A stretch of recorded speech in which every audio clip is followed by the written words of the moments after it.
You're just the janitor. This piano's not for you." But when the man in coveralls touched the keys, the entire conservatory went silent. No one knew Elijah Rowe was a billionaire concert pianist in hiding. And no one imagined that a scholarship girl named Lena would unlock his buried past with a duet that would change both their lives forever. This is a story of broken rooms, forgotten songs, and the power of choosing honesty over applause. A story that will leave you in tears and remind you that the truest music comes not from talent, but from truth. Now, before we dive deeper, please like and subscribe to our channel. We share powerful, meaningful stories like this every day. And drop a comment below to let us know what time and where you're watching from. Thank you so much, and now, let's get back to the story. Watch it, janitor. This isn't your stage. The words cut sharper than necessary, delivered with the lazy cruelty of someone born into entitlement. A slender boy in a tailored velvet jacket stepped around the mop bucket, his polished shoes clicking against the marbled floor. His sneer was effortless, rehearsed, like he'd inherited it from his father, along with the cufflinks. The man holding the mop said nothing. He looked up briefly, eyes the color of distant thunderclouds, tired but observant. Then he lowered his gaze, turned back to his work, and wrung the mop with the quiet patience of a man who had learned long ago that real power never announces itself. No one knew who he really was. To them, he was just Eli, the new janitor. Mid-50s, tall, silver at the temples, wiry but sturdy, the kind of man who moved like he'd built things with his hands, then lost everything, and was now simply thankful to be needed again. He was given a uniform too large for his frame and a schedule no one else wanted. But no one noticed that he had arrived in a classic Bentley parked discreetly 2 blocks away, or that his shoes, while scuffed now, had once walked red carpets and war rooms alike. Inside the grand conservatory, light poured through tall windows with the kind of reverence reserved for cathedrals. The halls rang with the practiced notes of genius, arpeggios fluttering like bird wings, passionate crescendos slicing through the quiet like declarations of war. This was the Albrecht Conservatory, one of the most elite music institutions in the country. Tuition here cost more than most homes. Students were not simply taught, they were molded, curated, branded. Eli had cleaned 17 practice rooms since dawn, his hands stung with bleach and soap, but as he pushed his cart past room 204, he paused. A girl was playing Chopin, technically sound, but brittle, as if she feared the piano might bite. He lingered just long enough for her to notice his shadow, flinch, and slam the lid closed. Another reminder, janitors don't belong in their world. Downstairs, in the lowest level of the east wing where the air turned colder and the ceilings cracked with age, he found it, the old upright piano. Forgotten, water-stained and tucked behind old chairs and paint-stained easels. It had probably seen better decades, maybe even centuries, but Eli approached it the way one might greet an old friend fallen on hard times. He ran a cloth gently over the keys, each one sticky with dust and neglect. Then, with a breath that trembled as it left his chest, he sat down. His fingers hovered. And then, he played. Not loud, not showy. Just a quiet piece, slow and aching, with long silences between notes, as if the melody itself was trying to remember where it came from. It wasn't any known composition. It was something private, lived in. Like a letter never sent, or a prayer whispered into a pillow.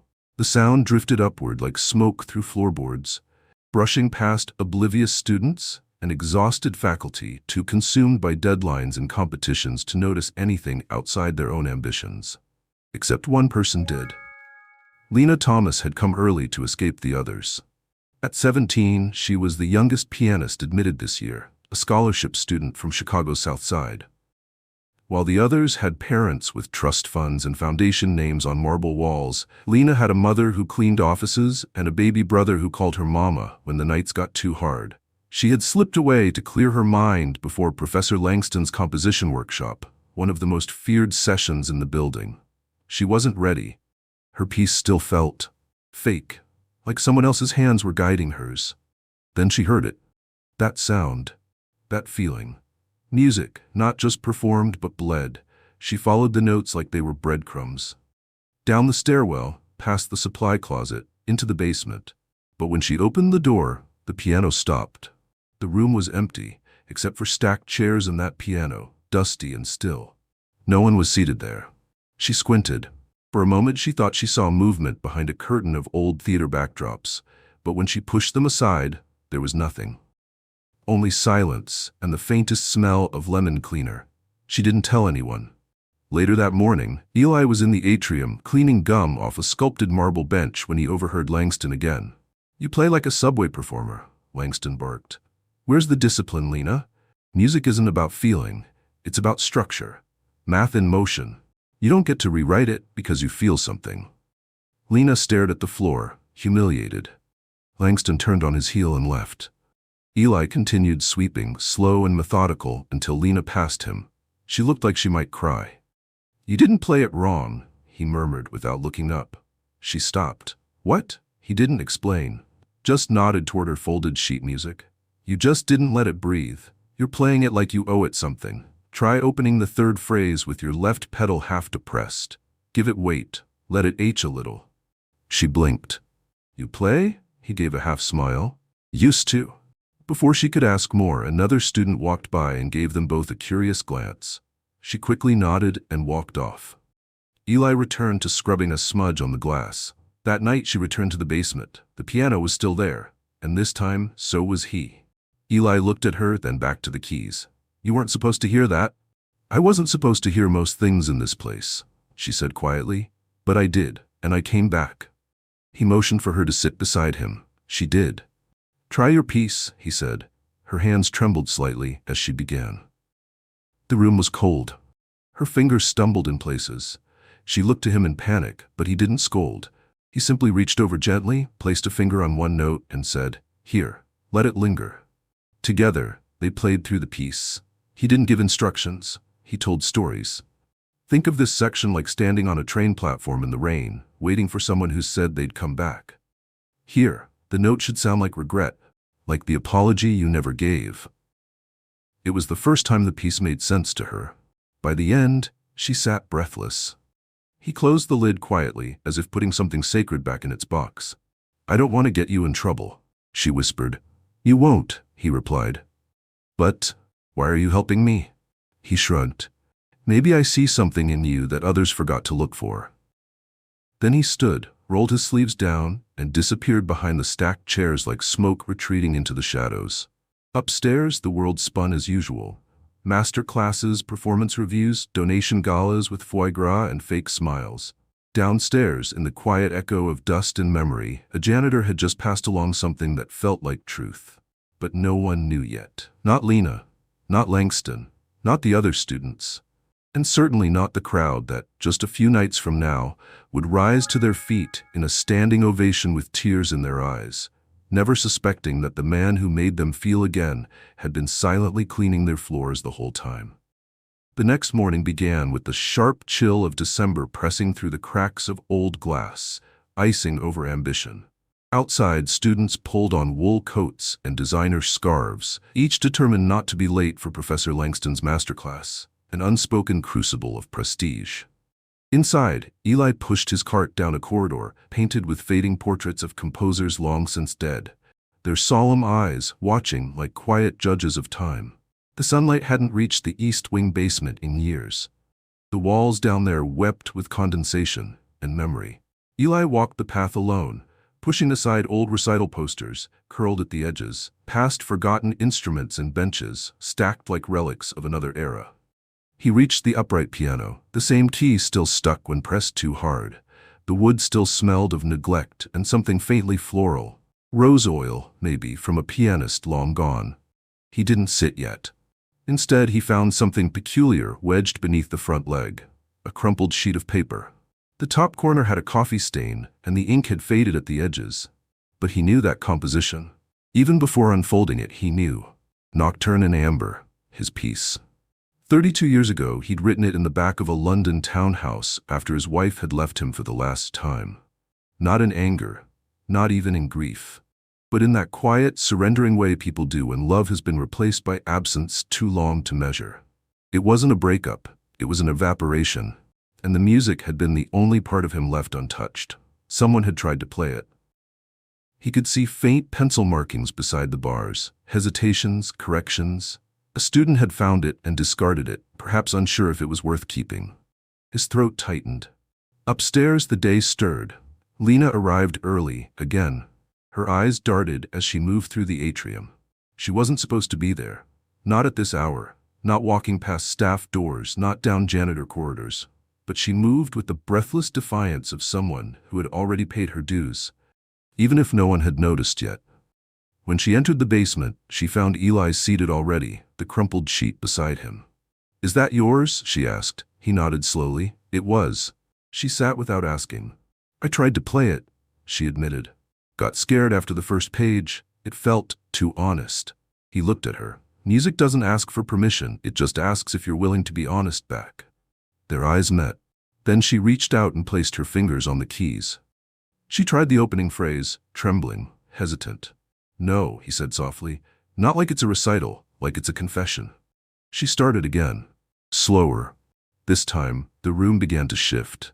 There was a vulnerability in her playing, a rawness rarely heard in halls that polished emotion into precision.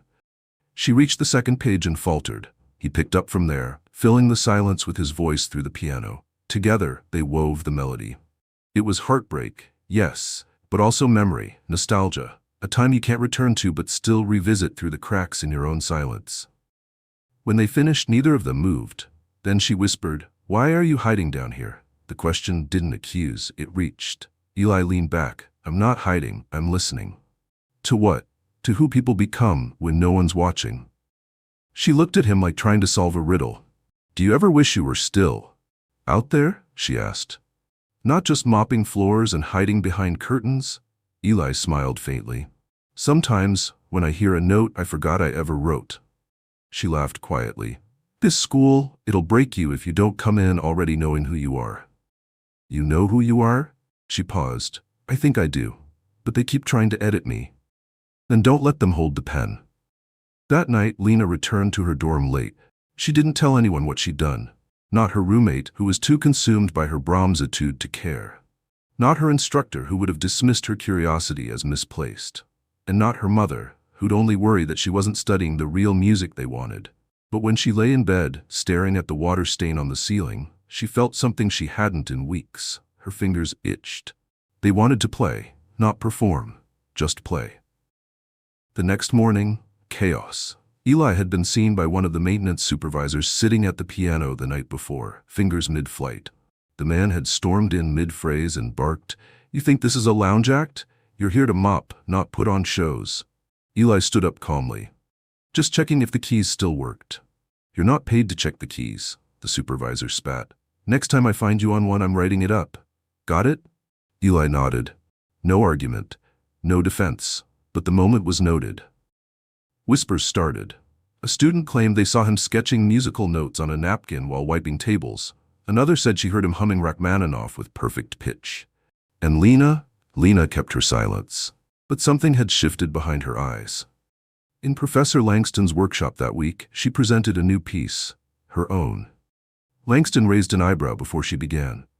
"You've brought original work?" She nodded. He folded his arms. "You're not ready. You can't just walk in here with some after-school doodling and expect it to hold weight." But she played anyway. The class fell still. Her melody wove themes of resistance and wonder, of unanswered prayers and private awakenings. She didn't play like she was trying to impress. She played like someone who had met the truth and remembered its name. When the final note faded, no one moved. Langston, jaw clenched, said nothing. Then, "Where did you learn that voicing?" She turned slightly in her chair. "I heard it." He narrowed his eyes. "From whom?" A pause. "From someone who listens better than you teach." Gasps rippled. Langston's face burned. "That janitor's been filling your head with nonsense, hasn't he?" "He hasn't filled it," she said quietly. "He's helped me hear what was already there." Langston slammed the score closed. "This is unacceptable. He is not a faculty member. He's a liability." But Lena had already gathered her pages. She didn't wait for dismissal. She walked out of the room, and this time half the class followed her. That night, Eli stood alone again in the basement, running his fingers across the piano's worn edge. He hadn't heard from Lena. Maybe she'd gotten in trouble. Maybe she regretted speaking out. Maybe he had crossed a line. But just as he stood to leave, the door creaked open. It was Lena. And behind her, 4 other students. They entered without a word, each with a score sheet in their hand and something different in their eyes. Not curiosity, but hope. "Are we in the right place?" one of the boys asked, glancing nervously around the dim basement. "You are if you want to hear the music, not just the noise," Lena replied, setting her composition paper down beside the battered piano. Eli said nothing. He just looked at each of them, not with authority, but with a quiet question in his eyes. "Are you here to learn, or are you here to be seen?" The air in the basement felt heavier than usual, thick with the weight of expectation, of risk. These were not just curious students, they were rebels, whether they realized it or not. To be here, under the nose of Professor Langston in a room reserved for dust and discards, was to declare a silent mutiny. And yet, no one backed away. Eli motioned toward the girl in the red scarf, Claire, a violinist known more for her trophies than her warmth. "Play something you've never dared to show anyone," he said softly. She hesitated, almost scoffing. But then, perhaps drawn by the calm in his voice or the safety of that unseen curtain between worlds, she raised her violin. No sheet music, just memory. The notes came out jagged at first, unsure, then smoother, then rising. There were wrong notes. Eli didn't flinch. She kept playing, and slowly something beautiful emerged. Not perfect, but unmistakably hers. When she finished, she blinked like waking from a trance. "Was that good?" she asked, her voice unusually small. "It was honest," Eli replied. "Which is better?" The others took their turns. Half-finished ballads, broken rhythms, improvised jazz lines that wandered but somehow found their way home. Eli never corrected them. He questioned, he suggested, he demonstrated, but always left the final say to them. By the time the session ended, it wasn't just a lesson, it was a liberation. One by one, they left. Some with tears they pretended were just from the cold. Lena stayed behind to help Eli wipe down the old keys. She spoke without looking up. "Did you really used to compose? For real?" He dried a key slowly. "Once." "Were you famous?" He paused, then smiled faintly. "Once." "Why'd you stop?" The cloth in his hand stilled. For a moment he looked far away, not in miles but in years. "Because I forgot how to listen," he said. "I started writing for stages and critics and contracts, and somewhere in the noise I lost the sound of my own hands." Lena looked at him then, truly looked. "But you're finding it again." He nodded once. "Thanks to you." Upstairs, Professor Langston was fuming. Word had spread that students were gathering outside sanctioned hours, in unauthorized parts of the building, under the influence of someone with no credentials and no right to teach. He paced the faculty lounge, steam rising from his untouched coffee. "He's poisoning them," he muttered to no one in particular. "They're starting to question structure, authority, me." Dr. Fenwick, an aging violin master, chuckled behind a newspaper. "Maybe they're starting to find their voice." Langston turned sharply. "He's a janitor." "Maybe," Fenwick replied, folding the paper. "Or maybe he's something more, and you're just too afraid to admit you missed it." Langston's nostrils flared.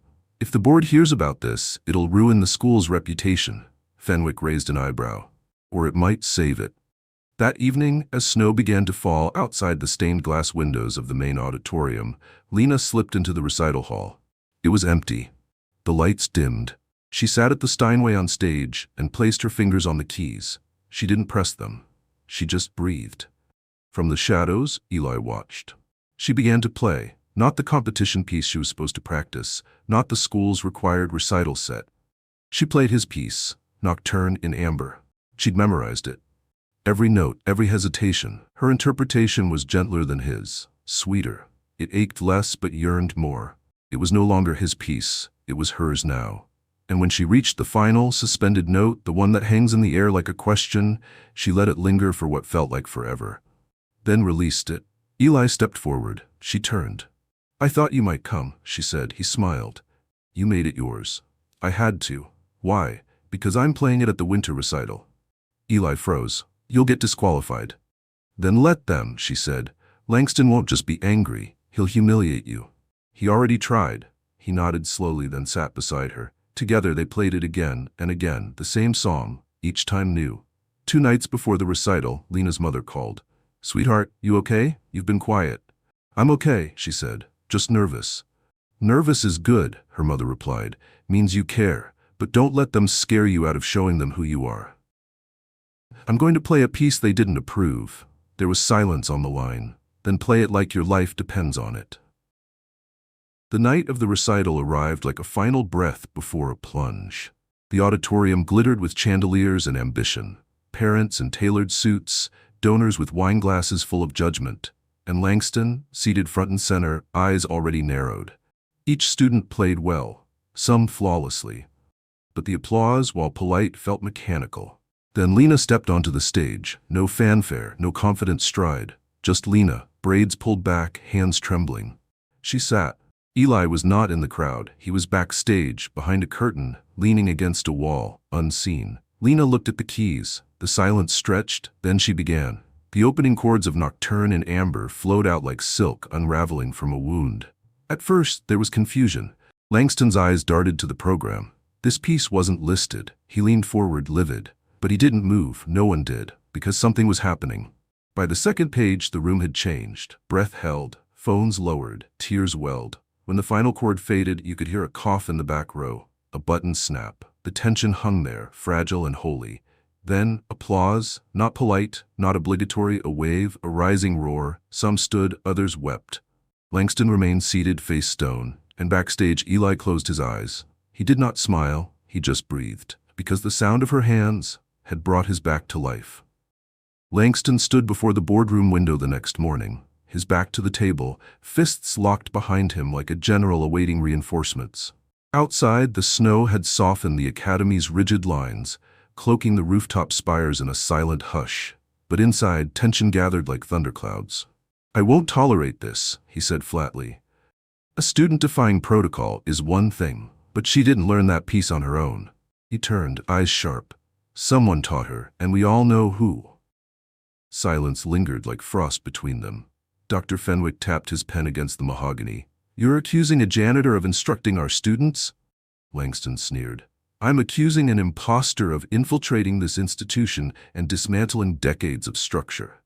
Decades of stifling conformity, perhaps, murmured Dean Rutherford, looking up from Lena's performance review. The reaction to her recital wasn't fabricated, Langston. It was real. Real doesn't make it right, Langston snapped. She disobeyed. She chose feeling over form, and it wasn't her voice, it was his. Across the table, a quiet man in a gray suit, the chairman, cleared his throat. I think, he said carefully, it's time we spoke with Mr. Eli directly. The name wasn't followed by a title. Not janitor, not Mr.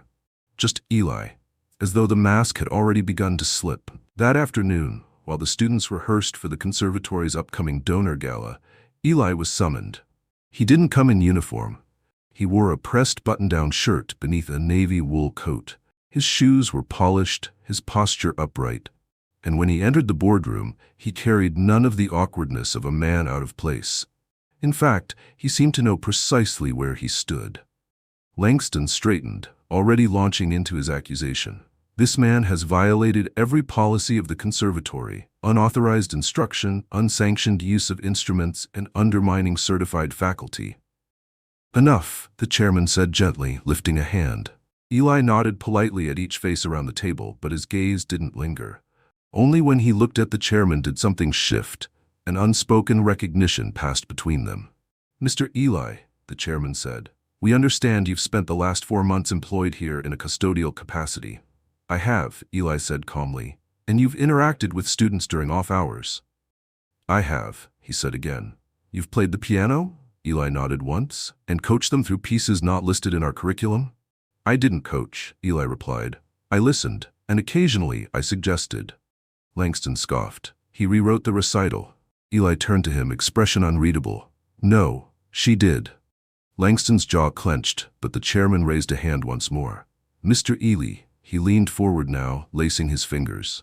Would you mind telling the board your full name? The room fell utterly silent. Eli's eyes met the chairman's, steady and unafraid. Elijah Rowe, he said. A gasp escaped from someone at the far end of the table. Langston's face paled like milk spilling across marble.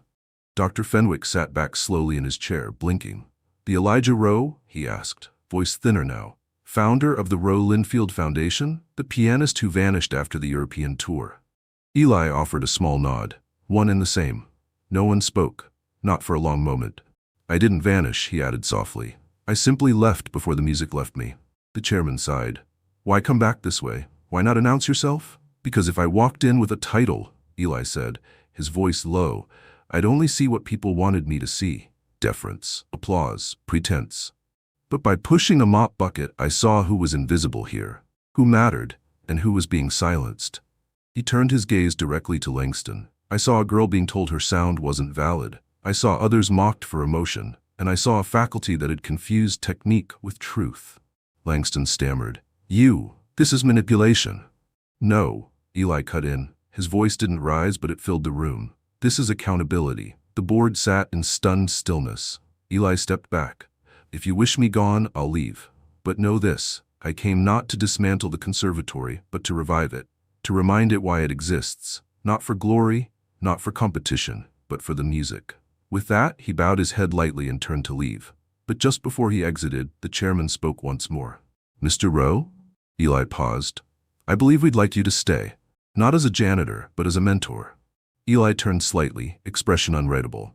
But behind his eyes, something flickered, a warmth long dormant. I'll think about it, he said. That evening, Lena found him sitting at the old upright again. The others weren't there, just him, and the silence. Is it true? She asked. He nodded. She didn't cry. She didn't bow. She just walked forward and sat beside him. You didn't tell me. You never asked, he smiled. She looked at the piano. What happens now? He paused. Now the real music begins. He played a simple phrase, then stopped. Lena picked up the melody, and together, beneath dust and moonlight, they played a new piece neither of them had written yet. But both of them felt. And far above, in a recital hall now beginning to wake to a new dawn, the echoes were already starting to rise. The morning after his identity was revealed, Eli walked the halls without a mop, without a cart, and without the weight of pretense. But in its place, a different weight settled on his shoulders. Expectation and suspicion. Some students glanced his way with reverence, whispering excitedly to each other. Others looked at him with awkward hesitation, as if they now regretted every careless word they'd said in his presence. The janitor was gone.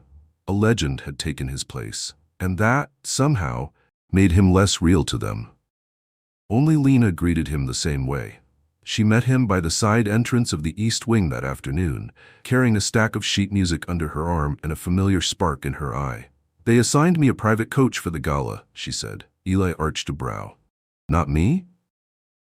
No, Professor Langston himself. Apparently I need to be refined. Eli gave a dry chuckle. Are you going to let him? She smirked. I told him I'd try not to offend the key of C too much. They walked and stepped down the long corridor, the tension of the past few days still hanging in the corners of the conservatory like old dust. The winter gala was just days away, and Lena had been placed as the final act, a spot traditionally reserved for the most prestigious legacy student, not a scholarship kid from the South Side, and certainly not one coached by a janitor. Inside the main rehearsal hall, the Steinway gleamed like a mirror beneath the chandeliers. Lena sat at it with her back straight, fingers ready, eyes fixed on the keys. Langston loomed behind her like a hawk, pacing as he spoke. The gala isn't the place for dramatics, he said curtly. Donors expect formality, clarity, elegance, not emotion. Lena remained still. And the piece you submitted? He scoffed. A duet? With him? Absurd. It's approved by the board, she reminded him calmly. I don't care what the board approved, he snapped. I care about what this institution represents. She turned slightly, her gaze steady. Then maybe it's time it starts representing truth. Langston flinched, just a flicker. But she saw it.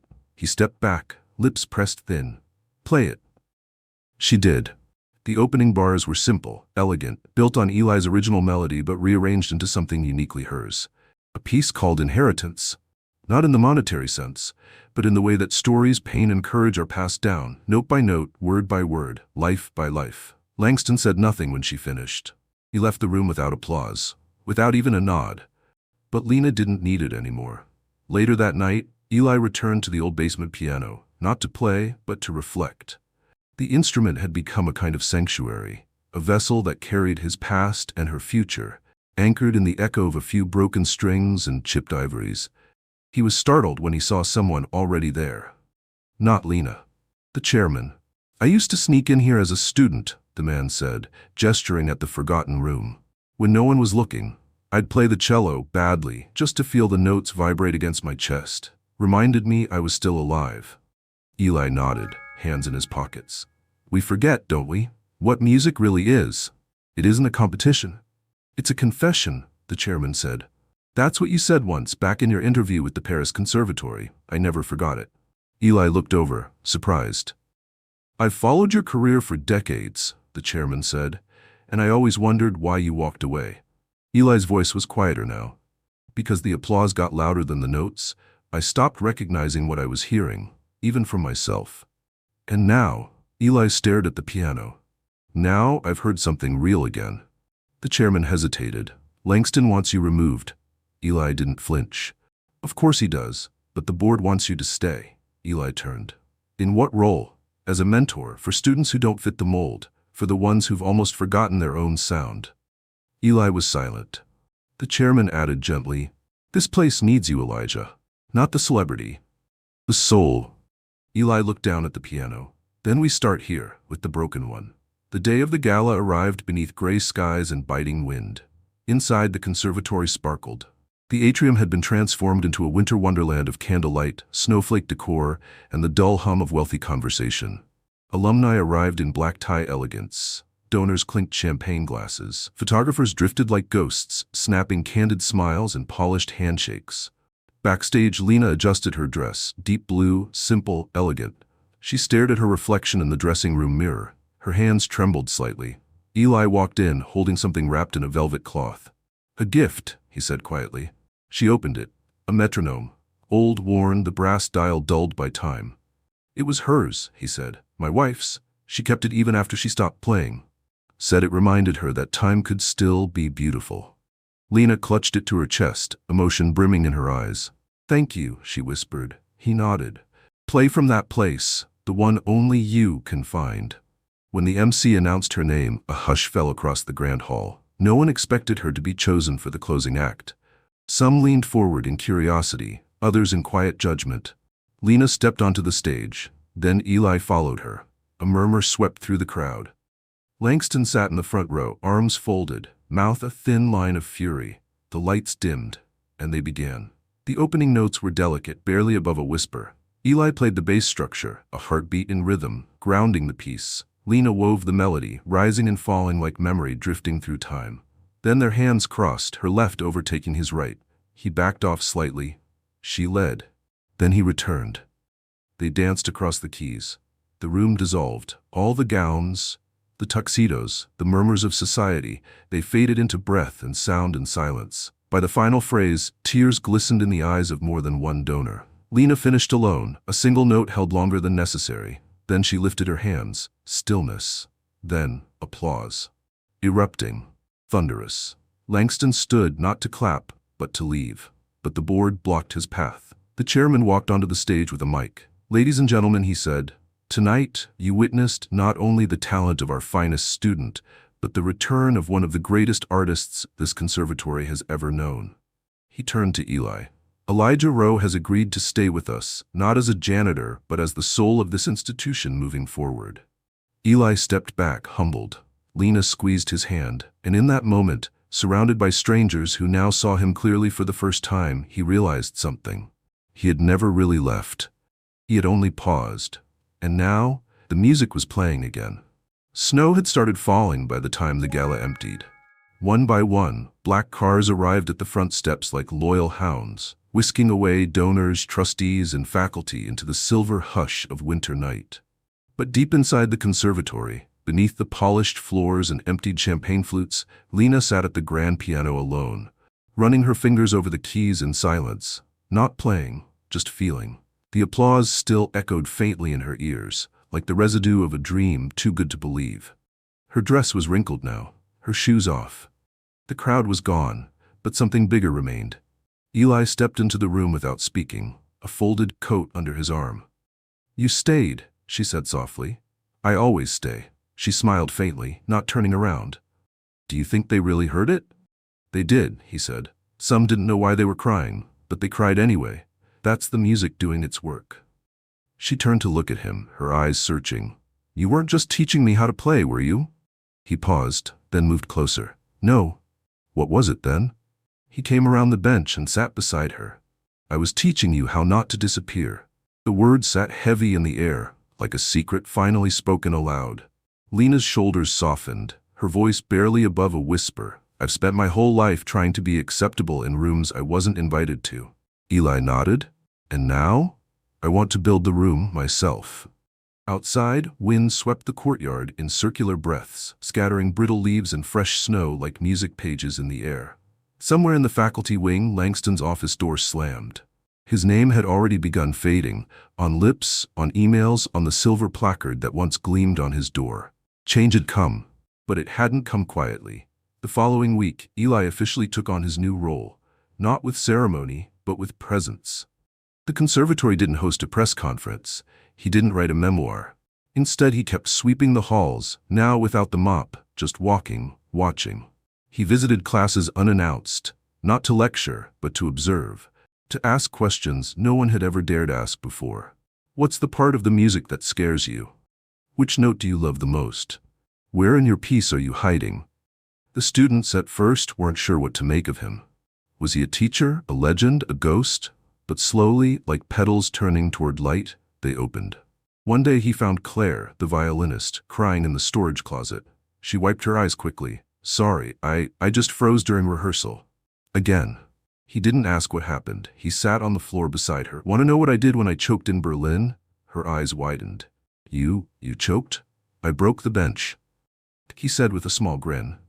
Got up too fast. It cracked. Everyone gasped. It was the best thing that ever happened to that performance. I stopped pretending to be perfect and just played like I was bleeding. Claire sniffled a laugh. I don't think I can bleed on command. No, he said, but you can be honest. That's braver. She nodded, her fear not vanished but understood. Back in the basement, the old upright piano was no longer forgotten. Eli had it tuned, cleaned. A few students even painted a mural above it, hands of all colors reaching toward floating notes that formed a spiral into the sky. They called it the listening room. Lena made it her sanctuary. But then came the email. An invitation, the National Young Artist Showcase, a televised event, thousands of viewers, major sponsorships, and a request, Lena Thomas as one of the featured performers. Her name, in lights. Eli found her standing by the lake that bordered the edge of the campus, the water still and dark like a sleeping mirror. She held the letter in her gloved hand. I don't know if I'm ready. He said nothing. What if I lose myself in it? She asked. The cameras, the fame, what if it turns me into something I don't recognize? He looked out over the water. Then let's anchor you to something real before you go. She turned to him. Come with me, she said. He smiled softly. I'm not the one they want. But you're the reason I'm the one they see. She folded the letter and tucked it into her coat. Play the piece with me, just once, on that stage. He hesitated, not because he didn't want to, but because part of him still wondered whether the world deserved that version of him again. Please, she said, voice trembling. Not for the crowd, for me, so I don't forget. He met her eyes and nodded. That night she practiced for hours, not to impress, but to prepare for something sacred. And he watched from the doorway, not as a teacher, but as someone who knew what it meant to rise from silence. On the day of the showcase, they stood behind the velvet curtain of the grand stage in Chicago's Lincoln Auditorium. The crowd beyond was a sea of anticipation. The cameras were ready, microphones in place, producers whispered into headsets. Lena held Eli's hand. No matter what happens, she said, thank you for seeing me when no one else did. He gave her a look full of gravity and grace. You played me back into the world, he whispered. Now let's give them a reason to listen. The curtain rose, the spotlight found them, and the music began, not with sound, but with breath. Not with perfection, but with truth. There was a hush in the auditorium that didn't feel like silence. It felt like prayer. The audience sat forward, barely breathing, as the first few notes shimmered across the air like mist rising from a forgotten river. Lena's hands moved with fragile certainty, coaxing a melody from the piano that sounded like something remembered in a dream. Eli sat beside her, not dominating, not guiding, but echoing, his touch beneath hers, like wind beneath a soaring bird. It wasn't showmanship. It wasn't a recital. It was communion. They played inheritance together. But now, in this moment, it had changed. It wasn't just a duet between mentor and student. It was a bridge between two stories that had once wandered lost and found each other in music. Cameras captured every motion. Viewers at home leaned in. The anchors in the production booth fell quiet, forgetting their scripted voiceovers. And somewhere in the fourth row, a little girl gripped her mother's arm and whispered, "Mom, I want to learn piano too."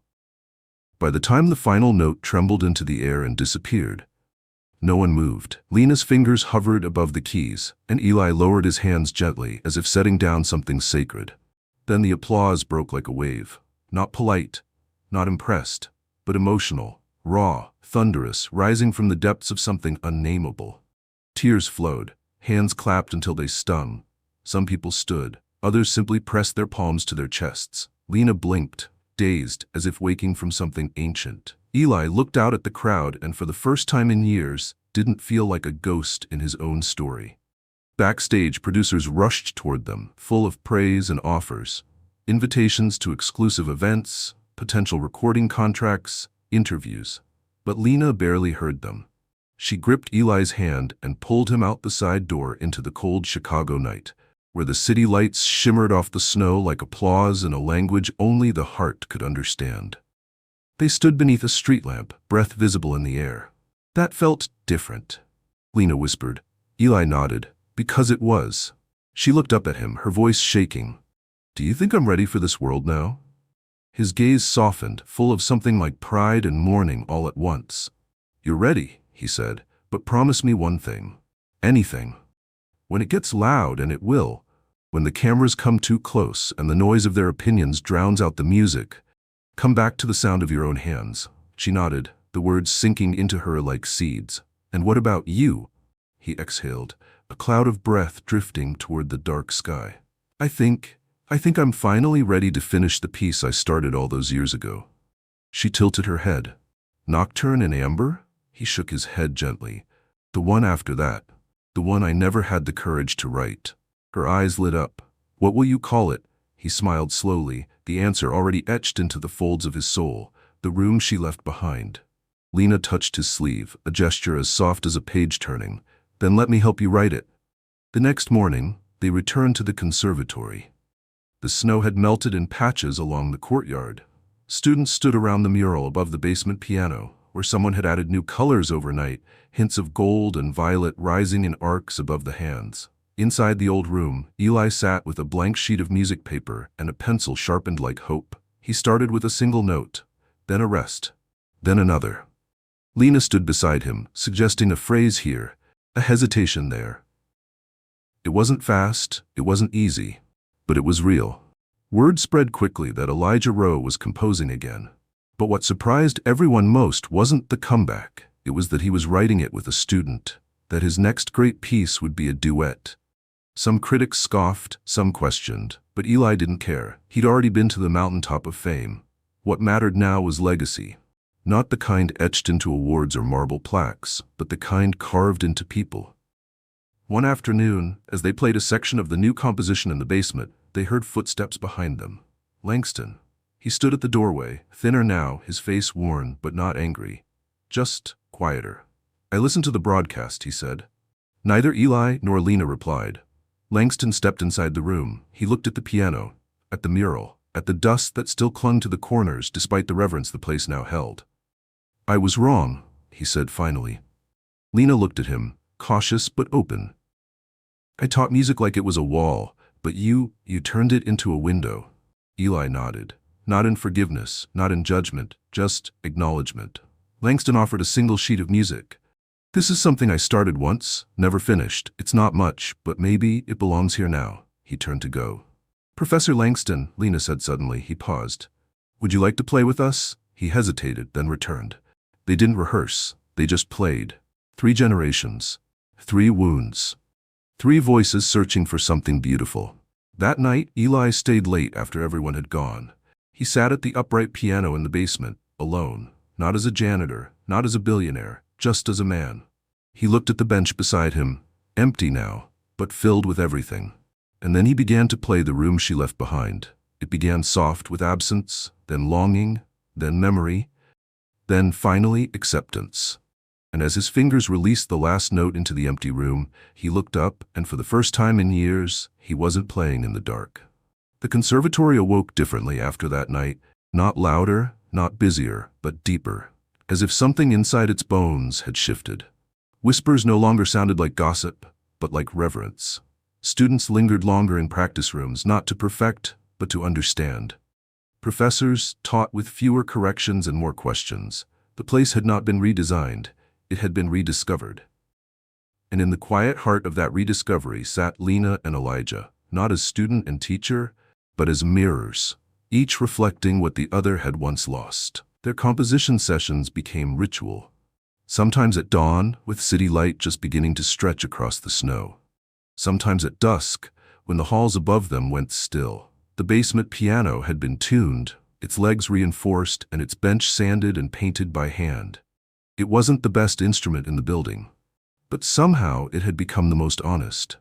They worked by candlelight some evenings, the flickering glow catching in Elijah's silvered hair as he sketched phrases into the margins of their score, often pausing not to think, but to remember. Sometimes he would stare at a bar of music as if it were a doorway, and only when Lena nudged him gently would he return to the room. One evening, as a storm rolled in over the lake and thunder rumbled above them like a distant drum, she asked the question she'd never dared speak aloud. Was she the reason he stopped playing? Elijah didn't respond immediately. His pencil stilled. The air trembled with waiting. She was the reason I started, he said finally. He set the pencil down and folded his hands, eyes on the page before them. Her name was Camille, a cellist, the most graceful person I ever knew. We met in Vienna. She played like her whole body ached to be heard, and when she left, I couldn't find the notes anymore. Lena watched his profile as he spoke, the soft light from the nearby desk lamp tracing the quiet sadness in his face. She didn't leave because she stopped loving me, he continued. She left because I stopped hearing her. He turned then, his voice gentler. I became a machine, touring, recording, performing. The music was flawless but sterile. It had no place for breath, no space for her. Lena reached out, placing her hand softly over his. You hear now. He met her gaze, and something like peace flickered behind the sorrow. Because of you. Outside, rain tapped against the windows like an audience that couldn't help but applaud. And inside, Elijah turned the page and wrote the next line of the piece that had waited decades to be born. That winter, the conservatory held its first open circle night, an event Eli initiated, where students and faculty could perform unrehearsed, unfinished, even broken compositions. No critiques, no grades. Just sharing. It was Lena's idea to host it in the basement. No stage, no spotlight, just folding chairs, mugs of tea, and silence that waited to be filled. Claire, the violinist, played a piece she'd written the night her parents divorced, a slow, shivering lament that broke open halfway through into something wild and untamed. A boy who'd never spoken in class sang a ballad to his late sister that left half the room weeping.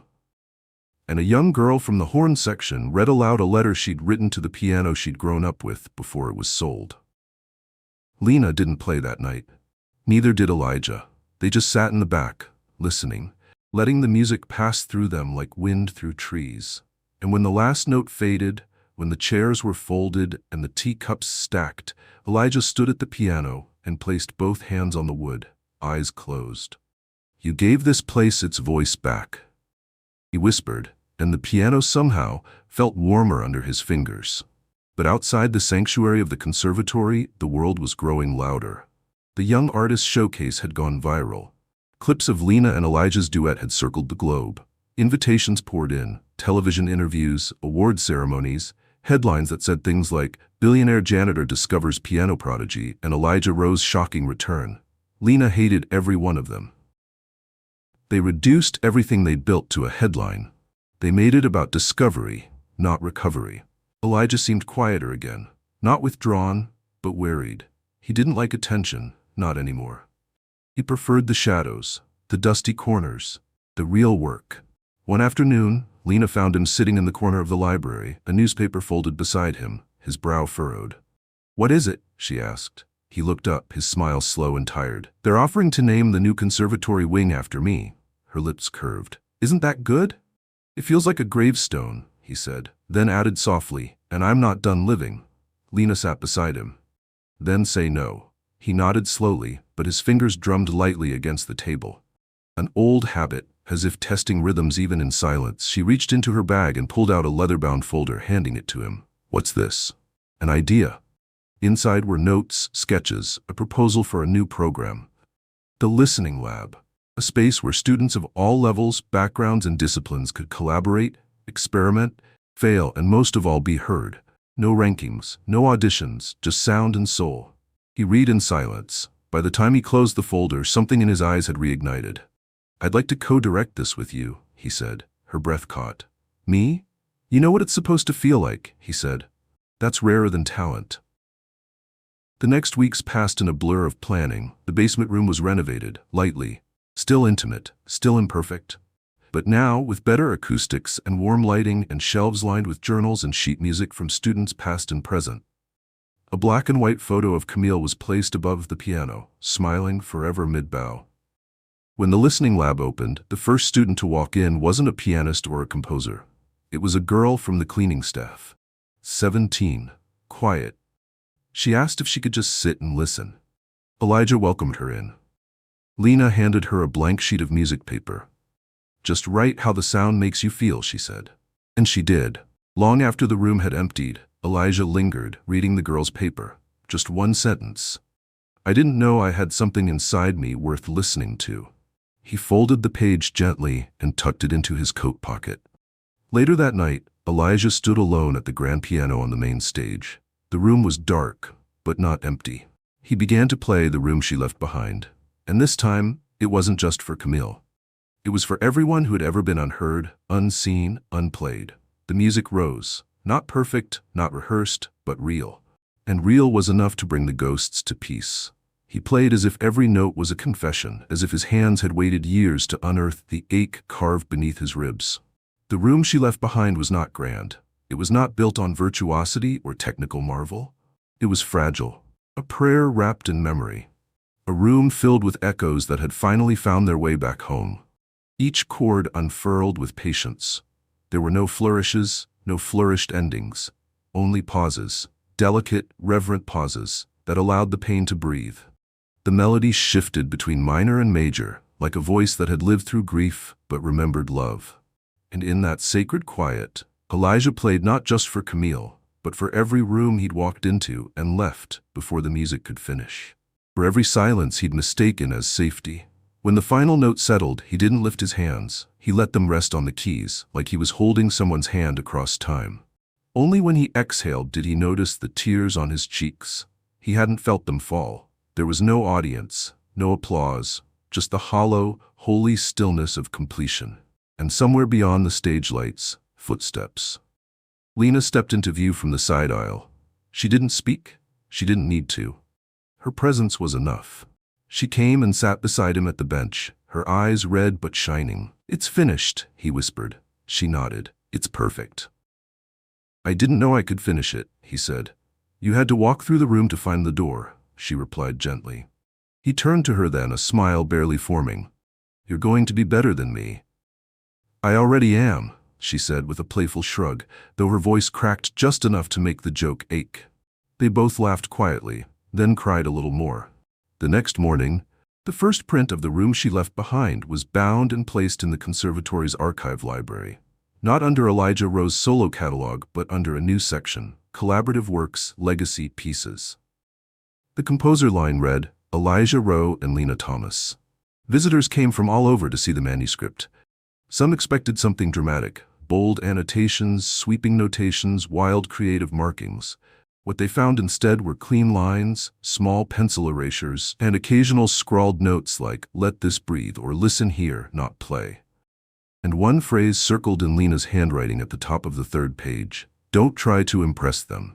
Just make them feel it." That spring, the conservatory introduced a new policy. Every student, regardless of background, would have at least one performance in the Listening Lab. It became a rite of passage, not to prove brilliance, but to reveal authenticity. No one could graduate without first showing they could be honest. Critics mocked it at first. Then they attended, and they wept.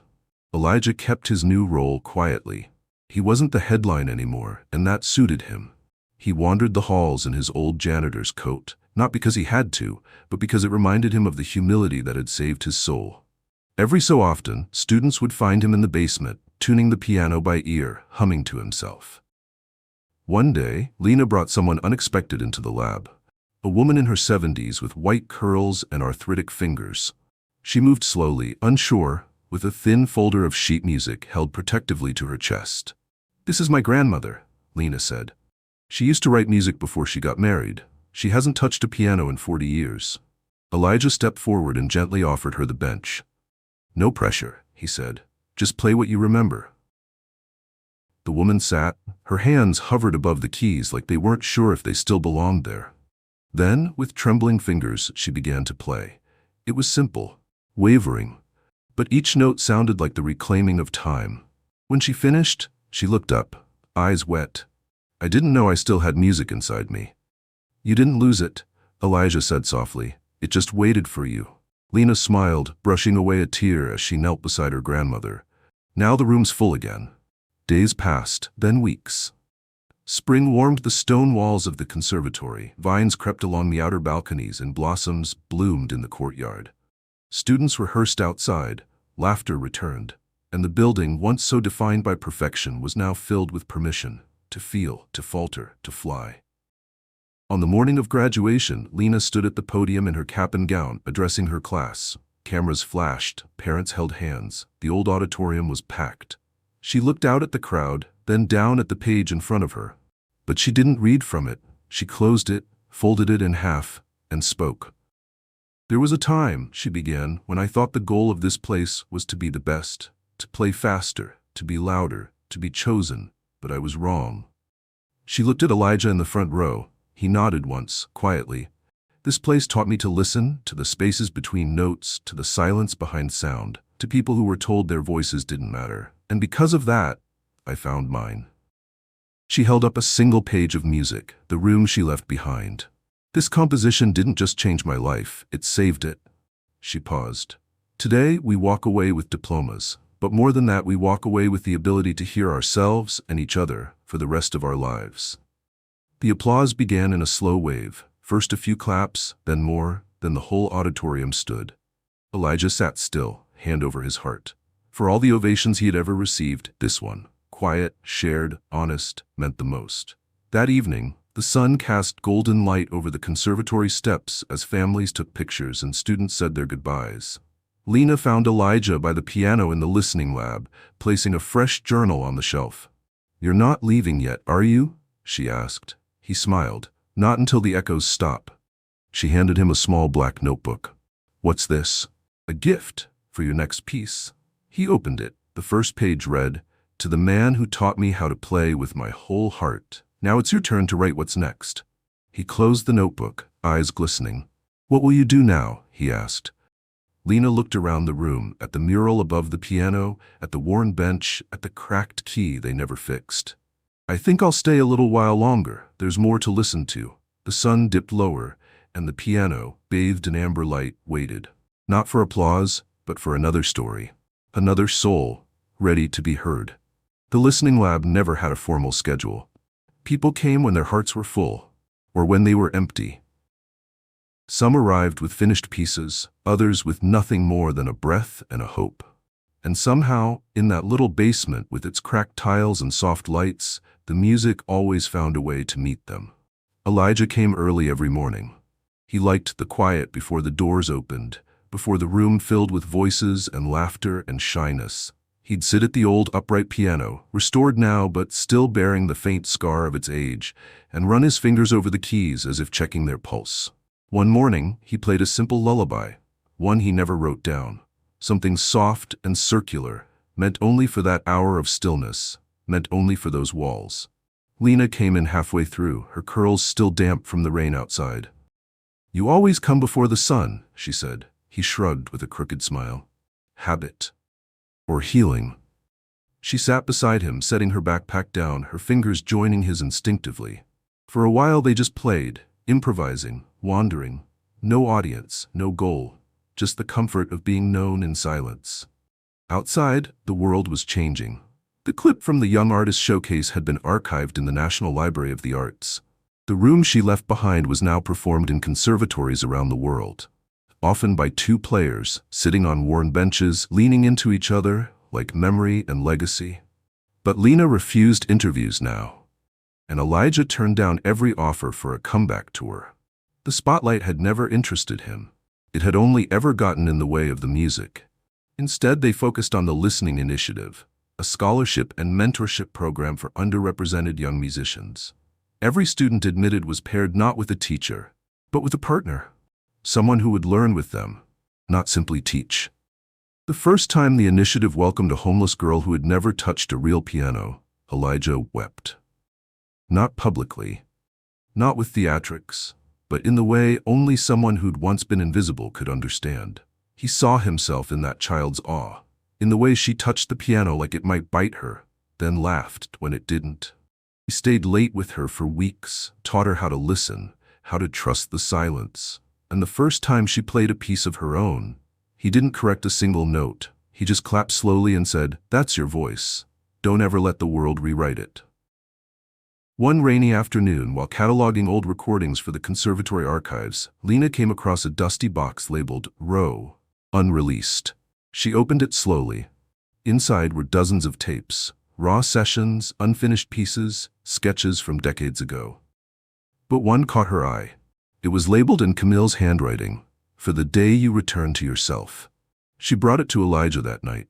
They sat in the listening room. He placed the tape in the old player, and the static faded into a single cello line, aching, suspended, unresolved. Camille's voice followed, soft, laughing. "Elijah," she whispered, "you don't know it yet, but you're going to leave the world to find your way back to it. And when you do, I hope this melody meets you there." He didn't speak when the tape ended, just lowered his head and placed a hand over his heart. Lena sat beside him without a word.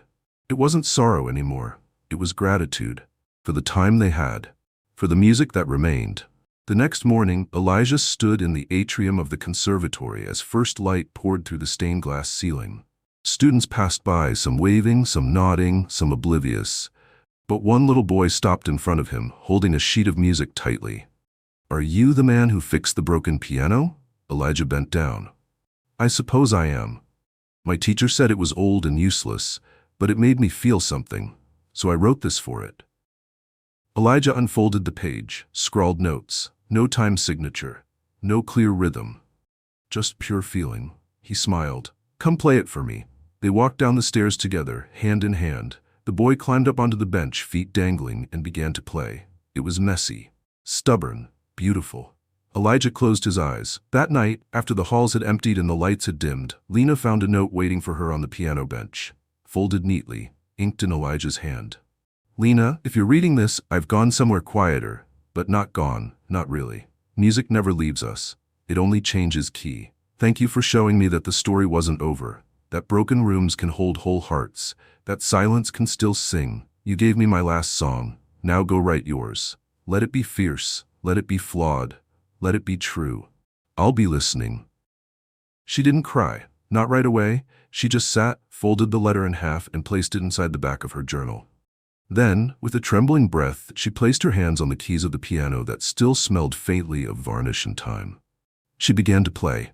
It wasn't the room she left behind. It was something new, something only she could write. A song of beginning, a song of breath, a song for the man who became a janitor to remember who he truly was, and in doing so, helped the world remember what music was for. Outside, snow began to fall again, and inside, in the smallest, most honest room in the building, one girl played into the darkness, and the darkness listened. Sometimes the people the world overlooks are the ones carrying the most beautiful songs inside them. Elijah Rowe walked away from fame not because he failed, but because he forgot how to feel. And it wasn't the applause that brought him back. It was a broken piano, a brave student, and a forgotten room filled with silence. Through humility and truth, Elijah reminded us that real music, like real life, isn't about perfection. It's about presence, vulnerability, listening. Lena, a young girl from the South Side, didn't just become a prodigy, she became a vessel of legacy. Together they rewrote the idea of mentorship, not about authority but about mutual healing. about letting go of ego so that art could rise. The most powerful transformations often begin in silence, in the quiet spaces where no one is watching. So if you've ever been told your voice doesn't matter, if you've ever played your heart in a world too busy to hear it, remember this: you are not background noise. You are the melody someone out there is still waiting to hear. And maybe, just maybe, your greatest masterpiece begins the moment you stop trying to impress and start trying to feel.